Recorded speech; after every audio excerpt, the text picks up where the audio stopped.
사랑하는 형제자매 여러분, 오늘은 가양교회가 지상의 교회로서 시작하는 날이자 종교개혁 기념일입니다. 우주 만물과 하늘의 새와 바다의 물고기와 땅의 동물과 기어다니는 것과 그것들이 생명을 영위할 수 있도록 생태계와 환경을 조성하신 우리 창조주 성삼위 하나님께서 우리를 부르십니다. 이제 우리의 마음과 뜻을 다하여 영과 진리로 주님의 이름을 찬양하며 예배합시다. 주님을 찬양하라 온 세상이여, 주님을 찬양하라 온 세상이여, 주님을 찬양하라 온 세상이여, 주님을 찬양하라 온 세상이여.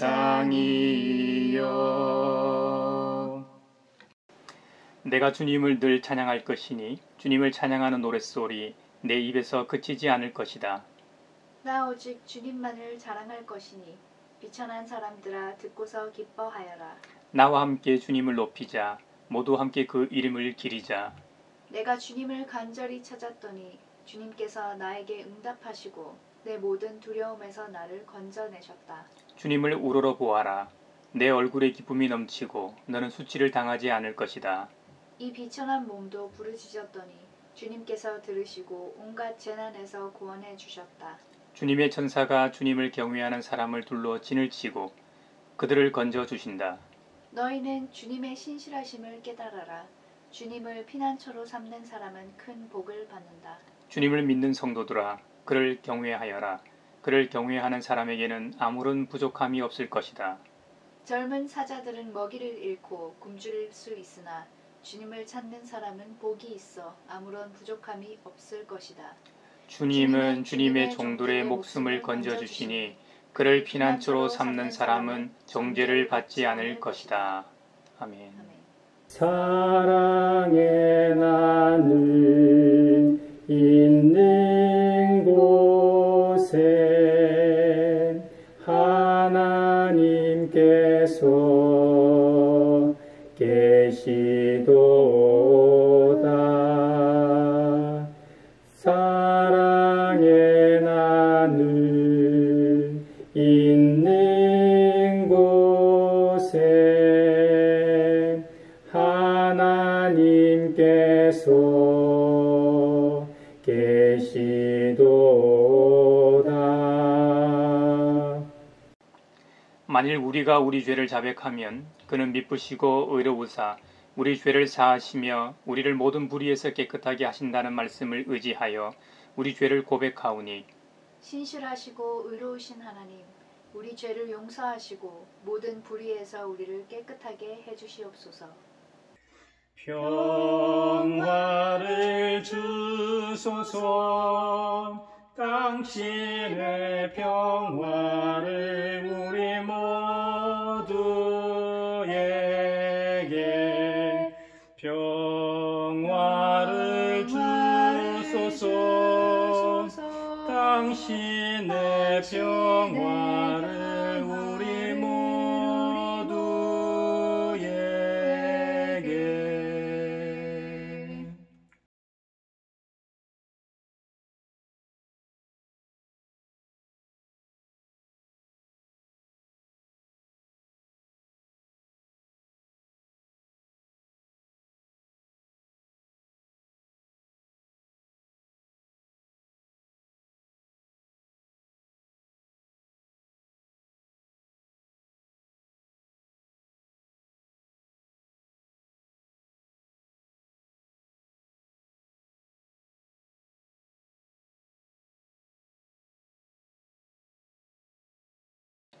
내 이름으로 일컫는 나의 백성이 스스로 겸손해져서 기도하며 나를 찾고 악한 길에서 떠나면 내가 하늘에서 듣고 그 죄를 용서하여 주며 그 땅을 다시 번영시켜 주겠다고 약속하신 우리 아버지 하나님께서 여러분의 죄를 용서하셨음을 주님의 이름으로 선언합니다.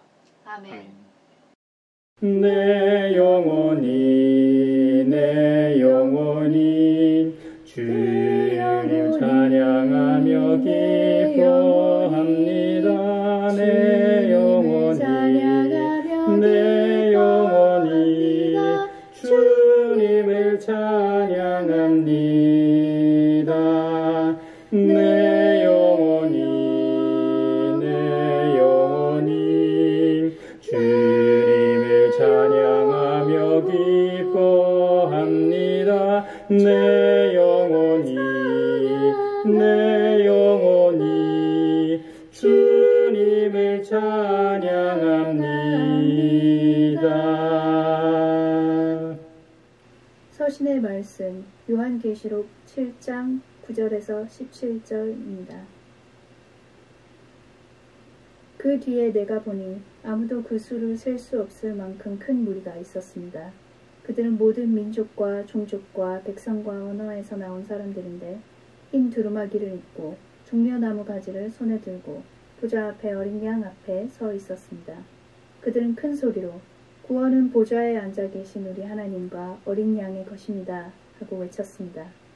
모든 천사들은 보좌와 장로들과 네 생물을 둘러 서 있다가 보좌 앞에 엎드려 하나님께 경배하면서 아멘, 찬송과 영광과 지혜와 감사와 존귀와 권능과 힘이 우리 하나님께 영원 무궁하도록 믿습니다. 아멘 하고 말하였습니다. 그때의 장로들 가운데 하나가 흰 두루마기를 입은 이 사람들은 누구이며 또 어디에서 왔습니까? 하고 나에게 물었습니다. 내가 장로님께서 잘 알고 계십니다 하고 대답하였더니 그는 나에게 이렇게 말하였습니다. 이 사람들은 큰 환난을 겪어낸 사람들입니다. 그들은 어린 양이 흘리신 피에 자기들의 두루마기를 빨아서 희게 하였습니다. 그러므로 그들은 하나님의 보좌 앞에 있고 하나님의 성전에서 밤낮 그분을 섬기고 있습니다. 그리고 그 보좌에 앉으신 분이 그들을 덮는 장막이 되어 주실 것입니다. 그들은 다시는 줄이지 않고 목마르지도 않고 해나 그 밖에 어떤 열도 그들 위에 괴롭게 내려쬐지 않을 것입니다. 보좌 한가운데 계신 어린 양이 그들의 목자가 되셔서 생명의 샘물로 그들을 인도하실 것이고 하나님께서 그들의 눈에서 눈물을 말끔히 씻어 주실 것입니다. 아멘. 주님의 귀한 말씀은 내 발의 빛이요 목마른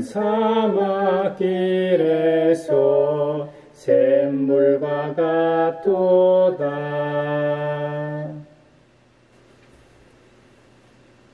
복음의 말씀 요한복음 3장 1절에서 3절입니다. 바리새파 사람 가운데 니고데모라는 사람이 있었다. 그는 유대 사람의 한 지도자였다. 이 사람이 밤에 예수께 와서 말하였다. 라삐님, 우리는 선생님이 하나님께로부터 오신 분임을 압니다. 하나님께서 함께하지 않으시면 선생님께서 행하시는 그런 표징들을 아무도 행할 수 없습니다. 예수께서 그에게 말씀하셨다. 내가 진정으로 너에게 말한다. 누구든지 다시 나지 않으면 하나님 나라를 볼 수 없다. 아멘. 굶주린 나의 영혼을 만나로 먹이고 내 갈 길 밝게 비추니 그 말씀 귀하다. 복음의 말씀 마태복음 5장 1절에서 12절입니다. 예수께서 무리를 보시고 산에 올라가 앉으시니 제자들이 그에게 나아왔다. 예수께서 입을 열어서 그들을 가르치셨다. 마음이 가난한 사람은 복이 있다. 하늘나라가 그들의 것이다. 슬퍼하는 사람은 복이 있다. 하나님이 그들을 위로하실 것이다. 온유한 사람은 복이 있다. 그들이 땅을 차지할 것이다. 의에 줄이고 목마른 사람은 복이 있다. 그들이 배부를 것이다. 자비한 사람은 복이 있다. 하나님이 그들을 자비롭게 대하실 것이다. 마음이 깨끗한 사람은 복이 있다. 그들이 하나님을 볼 것이다. 평화를 이루는 사람은 복이 있다. 하나님이 그들을 자기의 자녀라고 부르실 것이다. 의를 위하여 박해를 받은 사람은 복이 있다. 하늘나라가 그들의 것이다. 너희가 나 때문에 모욕을 당하고 박해를 받고 터무니없는 말로 온갖 비난을 받으면 복이 있다. 너희는 기뻐하고 즐거워하여라. 하늘에서 받을 너희의 상이 크기 때문이다. 너희보다 먼저 온 예언자들도 이와 같이 박해를 받았다. 아멘. 하늘의 깊은 지혜를 깨닫게 하시고 주 말씀 밝히 알도록 늘 도와주소서. 소외된 이들을 위하여 기도합니다. 코로나19로 택배 노동자들의 업무가 과중되어 과로사로 이어지고 있습니다. 그들이 일하고 있는 물류센터에서의 업무 분담과 노동시간 단축 등 노동 환경이 개선되고 있지 않습니다. 성령님께서 역사하시어 기업과 정부, 노동자들이 적극적인 대화를 통해 노동 환경이 개선되게 하소서. 아멘. 우리의 기도를 들으소서. 우리의 기도를 들으소서. 사회 정의를 위하여 기도합니다. 사회적으로 예전보다 이념 논쟁과 지역 감정 같은 사회적 갈등은 줄었지만 몇몇 사건에 대한 입장 차이로 또 다른 편 가르기가 만연합니다. 그 외에도 사법개혁, 검찰개혁, 정치개혁, 경제정의 등 쇄신해야 할 영역이 적지 않습니다. 하나님의 정의와 공의가 이 땅을 덮어 이 나라가 정의로운 나라가 되게 하소서. 아멘. 우리의 기도를 들으소서. 우리의 기도를 들으소서.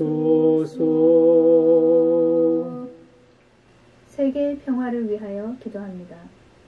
코로나19 팬데믹으로 전 세계적으로 확진자가 4,550만 명이고 사망자가 119만 명에 이릅니다. 백신은 언제 개발될지도 모르는 상황에서 육체적, 정신적, 경제적으로 힘든 시간이 길어지고 있습니다. 코로나19의 빠른 종식을 위해 국가나 사회적으로 서로 연대하고 협력하게 하소서. 특히 저개발 국가나 의료 지원을 받지 못하는 이들에게 도움의 손길이 있게 하소서. 아멘.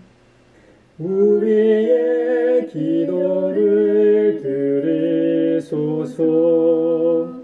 우리의 기도를 들으소서. 오늘은 종교개혁 503주년을 맞이하는 날이며 우리 가향교회가 시작되는 창립일입니다. 1517년 10월 31일 아우구스티누스 수도회 소속 마틴 루터가 비텐베르크 대학교회 정문에 교황청의 면벌부 판매의 부당함과 로마 교회의 전횡을 알리는 95개의 논제를 내건 날로부터 딱 503년이 되었습니다. 루터는 이 일로 인해 끝내 로마 가톨릭으로부터 파문당하였고 쫓기는 신세가 되었으며 화형의 위협에 시달려야 했습니다. 현존하는 모든 개신교 교파들이 루터의 영향을 받았음을 부인할 수 없고 루터의 가르침을 직접적으로 계승한 교파가 바로 루터 교회입니다. 이 면벌부라는 용어는 오랫동안 면죄부로 사용되었는데 사실 지금도 면죄부라 더 많이 사용되고 있습니다만 학계에서는 중세 신학에서 이 증서를 죄를 사해주는 것이 아니라 죄에 따르는 벌을 면해주는 효능을 갖기 때문에 면벌부가 맞는 표기라는 것이죠. 중세 말기 교황청 재정이 부실하고 무엇보다 당시 베드로 대성당을 건축하면서 건축비 충당이 어려워지자 교황청에서는 벌을 면제받기 위해서는 기도, 선행과 더불어 헌금의 중요성을 강조하게 되었습니다. 그리고 죄가 사면되었음을 증명하는 면벌부까지 판매하게 되는 상황이었습니다. 이 면벌부는 11세기 프랑스 남부에서 처음 사용되었는데 교황 식스투스 4세는 이미 죽어 연옥에 있는 자들에게까지 면벌부가 유효하다고 선포함으로써 면벌부 판매를 부채질하였습니다. 연옥은 로마 가톨릭에서 죽은 영혼이 천국에 가기 전 가는 곳으로 생전에 지은 가벼운 죄들을 씻기 위해 일시적으로 머문다는 중간 단계 장소를 가리킵니다. 천국으로 가기에는 자격이 좀 부족하고 그렇다고 지옥에 갈 정도로 큰 죄를 짓지는 않은 영혼을 위해 마련되었다고 합니다. 그러나 개신교에서는 연옥이 성경에 근거하지 않고 구원의 개인의 공덕이 개입된다는 이유로 인정하지 않지요. 루터가 있던 독일에서도 마인츠의 대주교인 알베르트가 고위 성직 임명을 받기 위해 교황에게 뇌물을 상납하려고 푸그 가문의 빚을 지자 그 빚을 갚으려고 면벌부 판매의 열을 올려 무리를 빚고 있었습니다. 게다가 면벌부를 판매하던 도미니쿠스의 수도 승인 테첼도 면벌부 판매를 위해 온갖 비신학적 주장으로 민심을 혼란하게 하였습니다. 이런 배경에서 종교개혁이 촉발된 것이죠. 95개의 반박 논제 중 면벌부와 관련한 몇 개만 소개하면 제6조 교황은 신의 용서를 확정하는 이외에 어떠한 죄도 용서할 수 없다. 제20조 교황이 모든 벌을 면제한다고 선언한다면 그것은 진정한 의미에서의 모든 벌이 아니라 단지 교황 자신이 내린 벌을 면제한다는 것뿐이다. 제36조 진실로 회개한 그리스도인은 면벌부가 없어도 징벌이나 죄에서 완전히 해방된다는 것이다 입니다. 교회개혁의 오해 세 가지가 있는데요. 루터의 55개의 논제로부터 촉발된 종교개혁에 대한 몇 가지 오해가 있었죠. 첫 번째 오해는 종교개혁이라는 용어입니다. 우리는 16세기 개혁운동을 흔히 종교개혁이라고 말하지만 이것은 당시 교회의 제도와 신학에 대한 개혁운동이었으므로 교회개혁이라고 해야 합니다. 우리가 종교개혁이라고 부르게 된 것은 일본의 영향 때문입니다. 일본에서는 영어의 리포메이션을 종교개혁이라고 번역하였습니다. 우리는 일본을 통해 서양 사학을 배웠으므로 16세기 교회개혁 운동을 종교개혁이라고 부르게 된 것이지요. 우리나라에서 교회사를 가르친 첫 인물은 호주 선교사였던 왕길지였는데 그는 종교개혁사를 다시 태어난다는 의미의 교회 갱생사라고 불렀습니다. 이런 점들을 고려해 볼 때 교회개혁이라는 표현이 합당한 표현이라는 것이지요. 종교개혁에 대한 두 번째 오해는 개혁을 단순히 교리적인 개혁운동으로만 생각하는 경향이 있습니다. 사실 16세기 교회개혁 운동은 교리적인 개혁만이 아니라 영적 부흥운동 혹은 영적 쇄신운동의 성격이 강했습니다. 교회개혁 운동이 상당한 박해 속에서도 계속될 수 있었던 것은 신앙적 삶에 동력을 주는 영적 부흥의 성격이 있었기 때문입니다. 교리적인 개혁인 영적 쇄신운동에 의해서 뒷받침되지 않으면 그것은 이념화 혹은 이데올로기화 되기 쉽고 반대로 영적 부흥운동이 건전한 교리적 기초를 지니지 못하면 신비주의적 혹은 주관주의적 운동으로 전락할 위험이 있습니다. 그러므로 가장 이상적인 교회개혁은 교리적 개혁과 영적 부흥의 성격을 동시에 지녀야 하는데 이런 점에서 16세기 개혁은 교회사에서 매우 중요한 사건이라 하겠습니다. 종교개혁에 대한 세 번째 오해는 16세기 개혁을 16세기의 역사적 사건으로만 이해하는 것입니다. 교회개혁은 오늘의 현실과 무관하다는 생각 말이죠. 개혁은 과거적 사건만이 아니라 오늘날에도 똑같은 의미를 주는 계승된 역사로 이해되어야 합니다. 이런 점에서 개혁자들이 특히 배자는 교회는 개혁되었으므로 항상 개혁되어야 한다고 말했습니다. 교회는 하나님이 세우신 제도이지만 사람들로 구성되는 공동체이기 때문에 이 지상의 교회는 완전하지 못하고 항상 부패하고 타락할 가능성이 있습니다. 그러므로 하나님의 말씀의 빛 아래서 부단한 자기 개혁을 시도해 나가지 않으면 안 됩니다.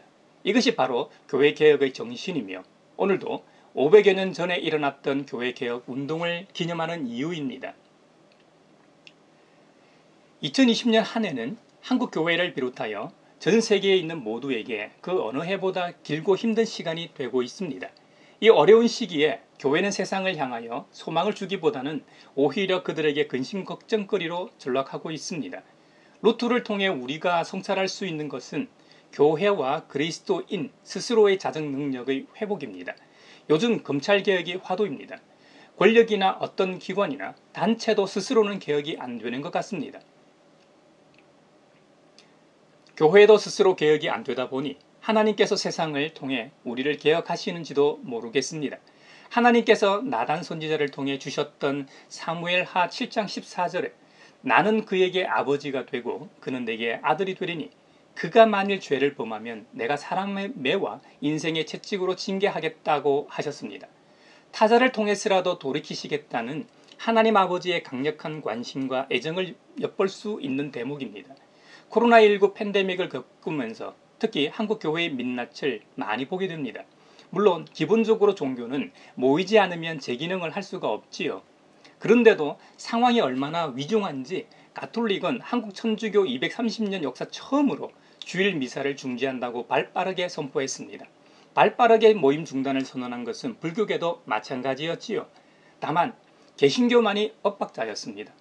코로나19 사태가 터지자 여지없이 나오는 반응은 코로나19가 하나님의 심판이라는 말이었습니다. 정말 코로나는 하나님의 심판일까요? 코로나19는 하나님의 심판으로 부르는 것은 잘못이다입니다. 두 가지 이유에서 하나님의 심판이 아닙니다. 첫째, 구약에는 여러 전염병이 발병하여 수많은 사람을 고통스럽게 했지요. 이런 경우 반드시 하나님이나 예언자의 예고가 등장합니다.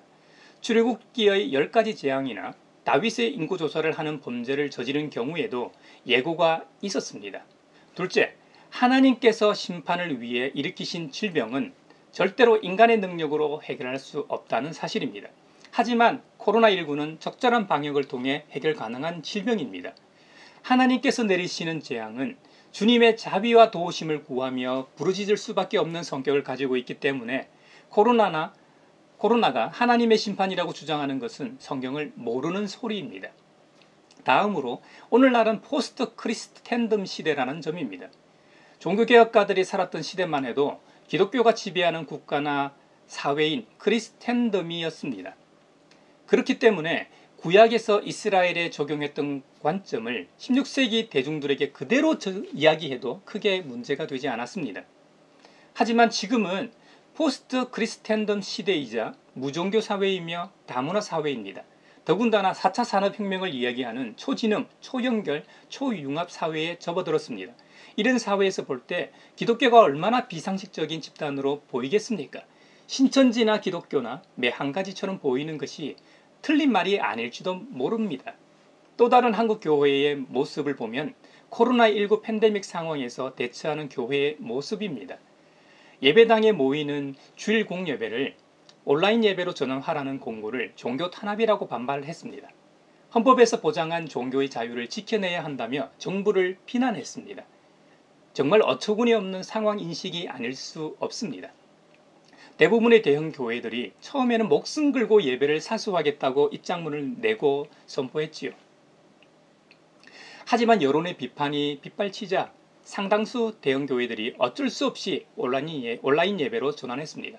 대형 교회를 비롯하여 중형 교회, 소형 교회, 개척교회 할 것 없이 확진자가 속출했습니다. 물론 모범적으로 자발적으로 동참한 교회들도 있습니다만 교회가 자진해서 동참한 것이 아닙니다. 교회가 가장 먼저 선제적으로 솔선수범했어야 함에도 불구하고 가장 늦게 그것도 저항하다 할 수 없이 따라하는 모습이었습니다. 그리고 막장 드라마처럼 8.15 광복절 집회발 코로나 재확산은 신천지 때보다도 더 심각한 상황이었습니다. 이건 비상식을 넘어 공익을 해치는 범죄 행위였습니다. 너도 걸려봐라면서 침뱉는 모교의 신도도 있고 방역을 방해하기 위해 휴대폰을 끄라든지 신용카드를 사용하지 말라고 한다든지 정말 심각한 수준이었습니다. 이건 교회가 아니라 범죄 조직단체로 보였습니다. 100년 전 니체가 신은 죽었다고 말했습니다. 만약 우리가 하나님을 믿기는 하지만 세상 속에서 성도인 교회와 우리의 삶이 말씀과 다른 방향으로 걷고 있다면 신은 죽었다는 니체의 주장은 맞는 말이 될지도 모릅니다. 한국 교회는 하나님의 공의를 목숨같이 여기면서 왜 이렇게 공공성에 대한 인식이 부족할까요? 지금도 그렇지만 중세시대의 사람들은 전염병이 하나님께서 내리신 형벌이라고 주장하며 그것을 피해 도망하는 것은 불신앙이라고 주장했습니다. 이에 마틴 루트는 치명적 흑사병으로부터 도망칠 수 있는 것인가 라는 책을 출판했습니다.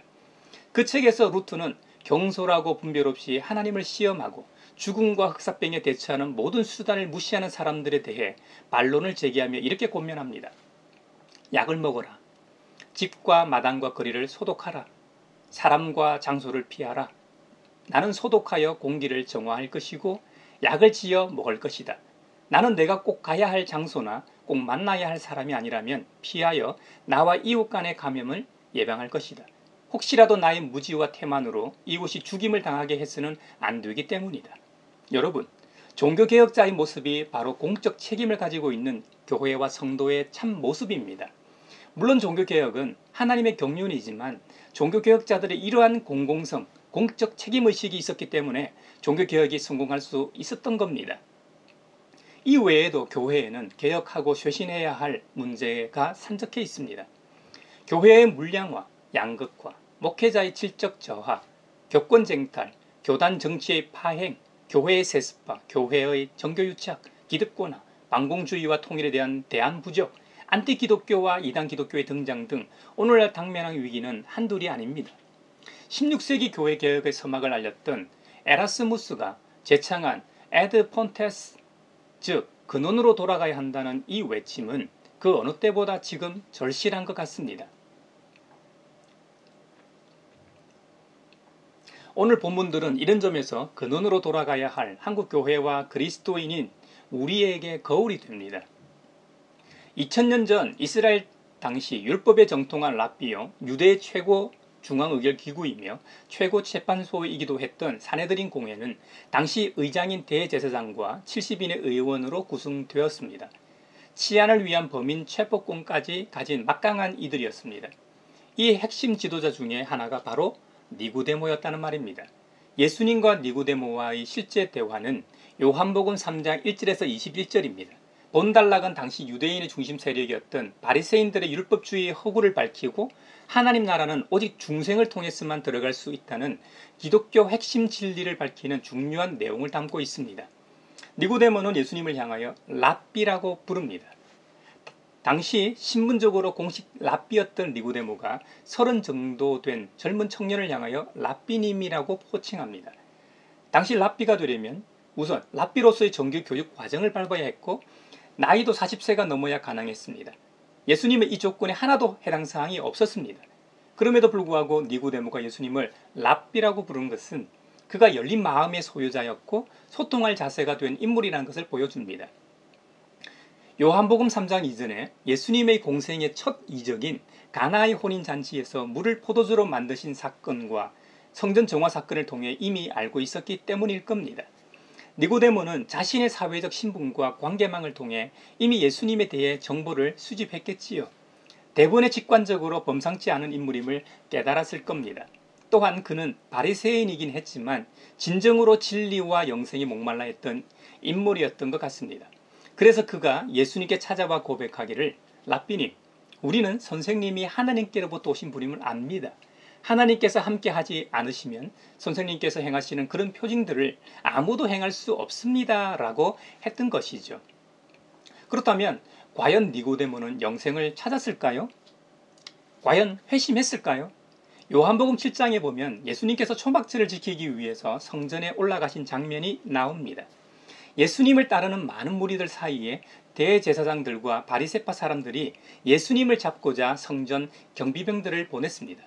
그러나 그 경비병들이 빈손으로 돌아와 보고하기를 그 사람이 말하는 것처럼 말한 사람은 지금까지 아무도 없었습니다. 이에 바리새인들이 이렇게 답합니다. 너희도 미혹된 거 아니냐? 지도자들이나 바리새파 사람들 가운데서 그를 믿은 사람이 어디에 있다는 말이냐? 율법을 알지 못하는 이 무지렁이들은 저주받은 자들이다. 라고 말하죠. 바리새인들 중에 한 사람이 반론을 제기합니다. 그들 가운데 한 사람으로 전에 예수를 찾아간 니고데모가 그들에게 말하였다.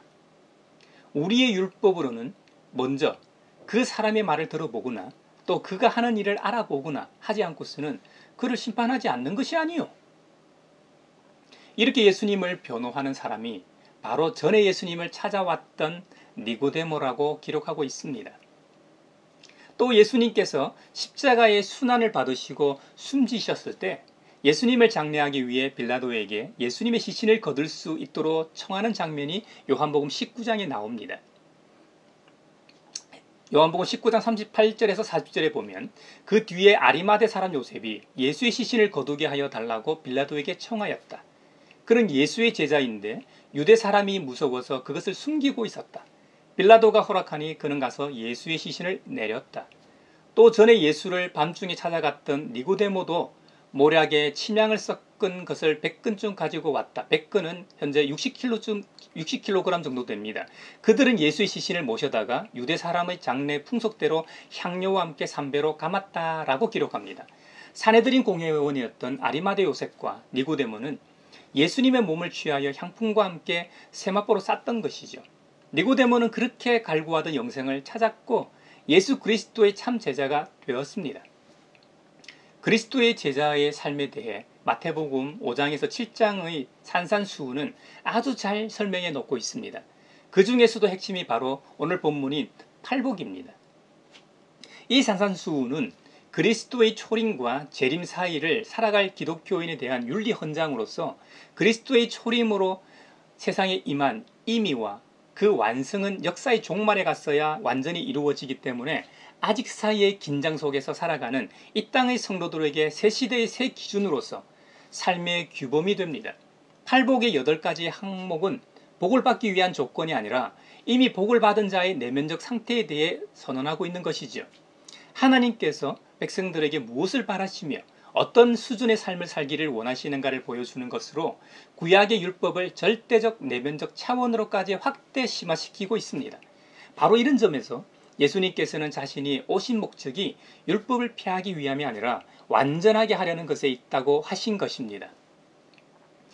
마음이 가난한 사람, 슬퍼하는 사람, 온유한 사람, 의에 줄이고 목마른 사람, 자비한 사람, 마음이 깨끗한 사람, 평화를 이루는 사람, 의를 위하여 박해를 받은 사람들은 복받은 자들이며 하나님의 나라가 임하면 하나님의 나라는 다름 아닌 이들의 것이 될 것이다 라는 것이지요. 산산수훈의 의는 내면적인 것이지만 인간의 내면에서 자연적으로 솟아나는 것이 아니라 그 의가 결핍된 자신을 깨닫고 목말라 하며 하나님께 구할 때 위로부터 부어지는 믿음의 의입니다. 따라서 천국의 시민된 성도들은 팔복의 기준에 비추어 진정한 의가 결핍된 자신의 내면을 살피며 목말라 하는 자의 심정으로 하나님 앞에 나아가서 의를 구하며 하나님께로부터 받는 그 의를 힘입어 삶의 현장에서 의의 열매를 맺어 나가는 자들이 되어야 하겠습니다. 그리고 믿음의 선한 싸움과 여정이 끝나면 계시록 7장의 기록처럼 하나님의 보좌 앞에서 우리 주 예수 그리스도처럼 흰 두루마기를 입고 지상교회에서 그렇게 소망하던 저 하늘나라 교회에서 영원토록 하나님을 찬양하고 예배하게 될 것입니다. 계시록 7장에서는 흰 두루마기는 순교자들이나 큰 환난을 겪어낸 사람들에게 주신 것이라고 기록합니다. 예수 그리스도께서 온갖 핍박과 죽음으로 승리하신 것처럼 하나님의 백성들의 핍박과 죽음 또한 승리라는 관점에서 순교라고 거룩한 상징이라는 겁니다. 그래서 교보 터툴리아는 순교는 교회의 씨앗이라고 한 것 같습니다. 이때 주어지는 상을 사도 요한을 통해 말씀하십니다. 이 지상에서 그렇게 뵙고 싶었던 우리 주님을 대면하게 된다는 겁니다. 그리고 다시는 줄이지 않고 목마르지도 않고 해나 그 밖에 어떤 뜨거운 기운도 괴롭게 하거나 상하게 하지 못한다는 거예요. 팔복에는 세속적 현실에서는 모든 인간이 불행이라 생각하는 것들을 복으로 규정하고 있었는데 종국에는 이것들이 진짜 복이 되었네요. 그리고 우리 예수님께서 친히 우리의 목자가 되셔서 생명의 샘물로 인도하신다는 겁니다. 유행가 가사처럼 저 푸른 초원 위에 그림 같은 집을 짓고 사랑하는 우리 주님과 함께 하는 그림 말입니다. 생명의 샘물은 생명의 근원이신 하나님 자신을 의미합니다. 생명을 주신 창조주께로 돌아가면 물론이고 그분과 함께하기에 목마를 수가 없지요. 이것은 하나님의 온전하고 완벽한 보호를 경험하게 된다는 의미입니다. 그리고 하나님께서 우리의 눈에서 눈물을 말끔히 씻어 주신다는 것은 이 땅에서의 모든 수치를 위로하시고 제거하신다는 의미입니다. 그렇다면 저와 여러분이 교회 개혁가들처럼 그리고 히브리서 11장 믿음장에 나오는 믿음의 선배들처럼 못할 이유가 없습니다. 성경이 이렇게 우리에게 증언하고 있고 구름같이 둘러싼 허다한 증인들이 믿음의 경주장에 서 있는 우리를 향해 응원하는 소리가 들리지 않습니까? 이제부터라도 저와 여러분이 말씀대로 살도록 해봅시다. 나로부터 시작하여 주님의 몸된 교회는 개혁되고 쇄신될 겁니다. 질병에 감염되면 그 부위로부터 시작하여 확산되는 것처럼 선한 영향력도 작은 데서 시작하여 조금씩 변화를 일으킬 겁니다. 그리할 때 주님의 몸된 교회도 주님께서 원하시는 모습으로 바로 세워져 갈 겁니다. 오늘날 한국 교회의 모습을 보는 사람들, 교회 안에서나 밖에서나 적지 않은 사람들이 개탄합니다. 우리가 안티 기독교 사이트에 떠도는 글들이나 댓글을 찾아보지 않아도 우리의 눈과 귀를 억지로 막지 않는 이상 매스컴이나 유튜브 등에서 현 상태가 들려옵니다. 심지어 개독교라고까지 하지요. 16세기 교회개혁의 첫째 구호는 오직 성경이었습니다. 성경의 가르침은 교회개혁의 토대이자 출발점이었습니다. 종교개혁가들은 성경이 가는 곳까지 가고 성경이 멈추는 곳에 멈춘다는 원리로 살았습니다. 오늘부터 시작되는 가양교회 역시 매 순간 성경에서 시작하고 성경에서 멈추는 교회가 될 것입니다. 또한 하나님의 말씀은 다양한 통로를 통해 옴을 명심합시다. 내가 그릇될 수도 있다는 겸허한 자세를 견지할 때 우리와 다른 타자들을 이해하고 함께 살아갈 수 있습니다. 아마도 사내들인 공회원이요 율법에 정통한 바리새인이었던 니고데모가 영적인 목마름으로 예수님을 찾아왔던 것은 아마도 종교적 올바름이 아니라 창조주 하나님께서 빚으신 아름다운 인생으로서의 삶을 회복하고 싶었기 때문일 겁니다. 가양교회의 목회자인 저는 말씀대로 목회하고 가양교회의 성도는 말씀대로 신앙생활하는 저와 여러분이 되어 우리 모두 함께 창조주 하나님께서 빚으신 아름다운 인생으로서 행복한 삶을 살아가시길 바랍니다. 가양이라는 교회명은 아름다울 가, 향기, 향, 아름다운 향기, 즉 그리스도의 향기를 의미합니다. 가양교회의 목회자인 저와 성도인 여러분이 그리스도의 향기, 사람 살리는 향기가 되어 이 세상이 좀 더 사람 사는 세상이 되었으면 합니다.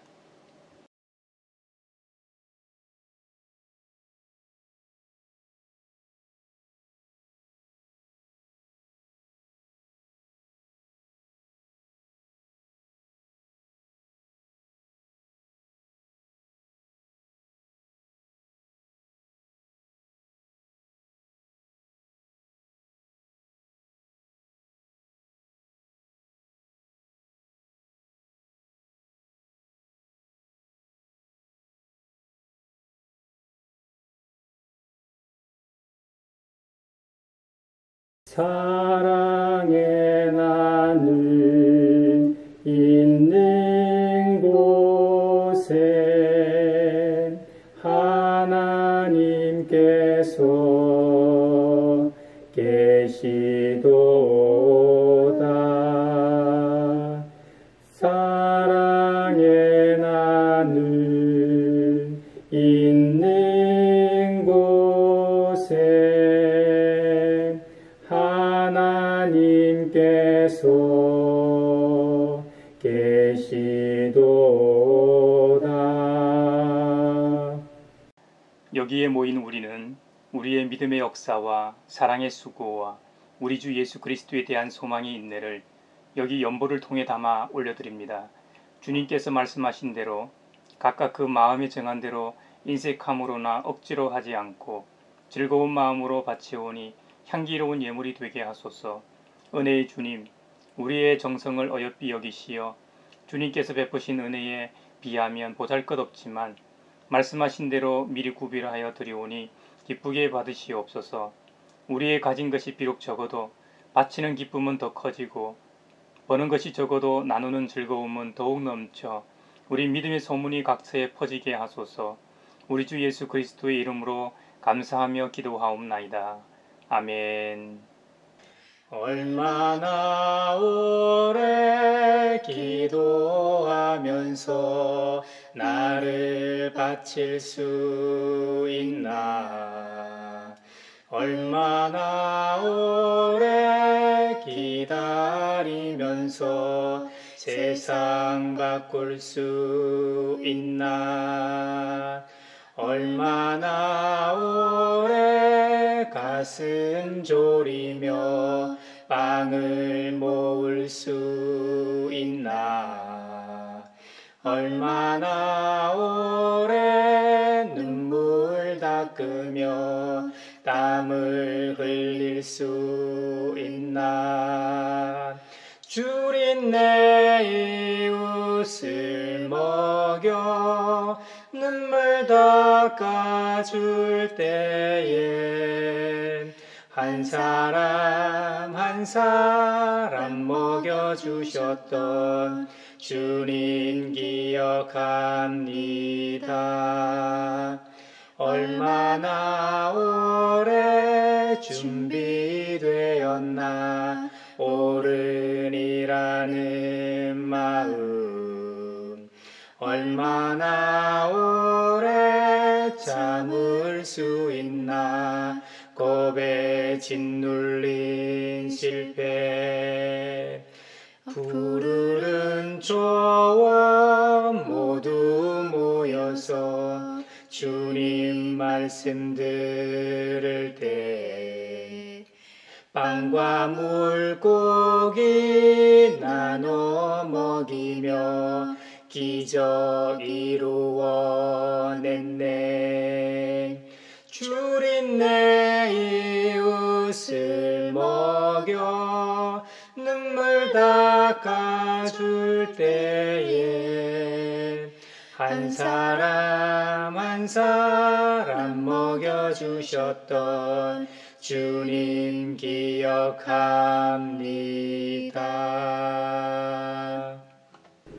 천지를 창조하시고 길과 진리와 생명 되신 우리 주님께서 여러분에게 복을 주시고 언제 어디서나 여러분을 지키시기를 원하며 주님께서 그분의 얼굴을 여러분에게 비추사 은혜 베푸시기를 원하며 주님께서 여러분에게 그리고 여러분의 가정과 하는 일과 자녀들에게 그리고 주님의 몸된 하나의 거룩하고 보편적인 사도적인 모든 교회와 코로나 종식을 바라는 세계 위에 평강 주시기를 성부와 성자와 성령의 이름으로 축원하옵나이다. 아멘.